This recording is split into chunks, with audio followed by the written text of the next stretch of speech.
समुद्र में दिखा जहाजों का झुंड, दुनिया भर की जाम हो रही मशीनें, भारत के सामने कटोरा लेकर आया अमेरिका।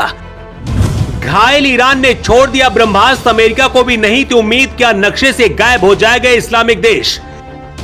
हथियार से नहीं पानी से होंगी मौतें, इधर मोदी ने दिया ऑर्डर, युद्ध के बीच भारत के लिए ईरान ने खोला दरवाजा। युद्ध के बीच ईरान ने चुका दिया भारत का एहसान, अमेरिका से लेकर इजराइल और पूरी दुनिया हैरान। जब यूरोप से लेकर अफ्रीका तक मंडराने लगा ईरान के फैसले से संकट, युद्ध के बीच ही घायल हालत में ईरान ने चल दिया अपना ब्रह्मास्त्र। अमेरिका को लगा था कुछ नहीं कर पाएगा ये देश, लेकिन सिर्फ 72 घंटे के अंदर पलट गई पूरी कहानी। अब भारत के सामने कटोरा लेकर खड़ा हुआ अमेरिका।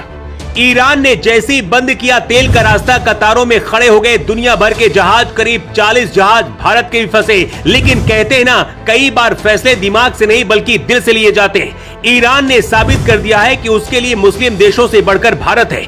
ईरान के तेल रास्ते को बंद करने की वजह से अमेरिका और यूरोप के कई देशों में ईंधन का संकट आ चुका है। रूस से आए भारत जिस तेल पर अमेरिका प्रतिबंध लगा रहा था, अब भारत से उसी तेल को लेने के लिए कटोरा लेकर खड़ा हो गया है। लेकिन ईरान ने भारत के लिए रास्ता खोलने का फैसला लेकर पूरी दुनिया और मुस्लिम देशों को भी चौंका दिया है। अमेरिका इजराइल के अटैक के बाद ईरान ने ऐलान किया है कि हार्मुज से किसी भी जहाज को गुजरने नहीं दिया जाएगा। इस समुद्री मार्ग से दुनिया के कुल समुद्री कच्चे तेल का करीब 5वां हिस्सा व्यापार होता है। समुद्री यातायात में 80% तक की गिरावट आई है। कई टैंकरों पर ड्रोन हमले हुए हैं। बीमा कंपनियों ने भी इस मार्ग के लिए कवर देना बंद कर दिया है। ईरान ने चेतावनी दी है कि जब तक इस क्षेत्र से इजरायली और अमेरिकी दूतों को बाहर नहीं किया जाएगा, तब तक हार्मुज से तेल की आपूर्ति बहाल नहीं की जाएगी। हालात ऐसे हैं कि यहाँ पर अब तेल से भरे जहाजों की लाइनें लगी हुई है और यूरोप से लेकर अफ्रीका तक ईंधन संकट आ गया है। वैसे तो भारत के पास अभी करीब 3 महीने का रिजर्व भंडारण है, लेकिन इसके बाद भी भारत पहले से सतर्क हो गया है। देश के अंदर जमाखोरी पर रोक लगाने के लिए एक्शन हो रहा है। घरेलू गैस सिलेंडर भी अब आप 25 दिन से पहले महीने में बुक नहीं कर पाएंगे। इसी तरह से कच्चे तेल और रिफाइनरी पर भी जोर दिया जा रहा है। भारत में और तेजी से तेल रिफाइन किया जा रहा है। ईरान की हार्मुज के पास से जो देश तेल ले जाने के लिए निर्भर है, वहां पर ईंधन अब खत्म हो रहा है। बांग्लादेश में तो ईंधन पर लिमिट ही लगा दी गई है। पाकिस्तान में 1 लीटर पेट्रोल 350 से ज्यादा में बिक रहा है। भारत पहले से ही रूस से जबरदस्त तेल ले रहा था और भी ज्यादा इसका आयात करने की तैयारी में है। लेकिन इसी बीच ईरान ने फैसला किया है कि भारत के जहाजों को वो निकालने का रास्ता देगा।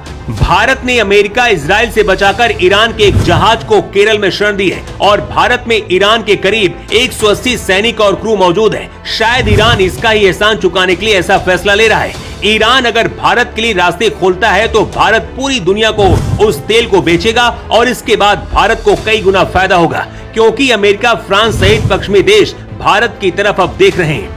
ईरान हमेशा हार्मुज जल डमरू मध्य को ब्रह्मास्त्र की तरह इस्तेमाल करता रहा है। ईरान को जब लगा वो अमेरिका से नहीं बच पाएगा, तो ईरान ने पूरे यूरोप को ही निपटाने का प्लान बना लिया और ईंधन रोककर पूरी दुनिया में खलबली मचा दी। क्योंकि यूरोपीय देश पहले से ही रूस से तेल नहीं ले रहे, ऐसे में अब ईरान ने भी इस रास्ते को बंद कर दिया। इस वजह से संकट और भी बड़ा खड़ा हुआ है। लेकिन युद्ध के बीच ईरान के लिए एक और बड़ी समस्या पैदा हो गई है। ईरान की राजधानी तेहरान में पानी का भंडारण इतना कम हो गया है कि राष्ट्रपति मसूद पेजेश्कियान ने चेतावनी दी है कि अगर बारिश नहीं हुई तो तेहरान को खाली करना पड़ सकता है। ईरान के कई शहरों में 3-3 दिन तक पानी नहीं आ रहा है। पिछले करीब 5 से 6 सालों के बीच में यहाँ पर बारिश भी बहुत कम हुई है।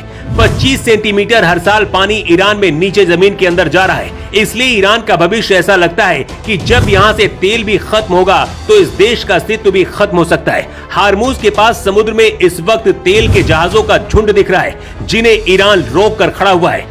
इस बीच ईरान ने संकेत दिए हैं कि भारत के लिए दरवाजे वो खोलेगा। हैरानी की बात यह है कि मुस्लिम देशों को भी ईरान नहीं छोड़ रहा, लेकिन भारत के लिए दरवाजे खोलने के लिए तैयार है। इस बात से भारत के दुश्मन हैरान है। लेकिन आप क्या कहना चाहेंगे? अपनी राय कमेंट बॉक्स पर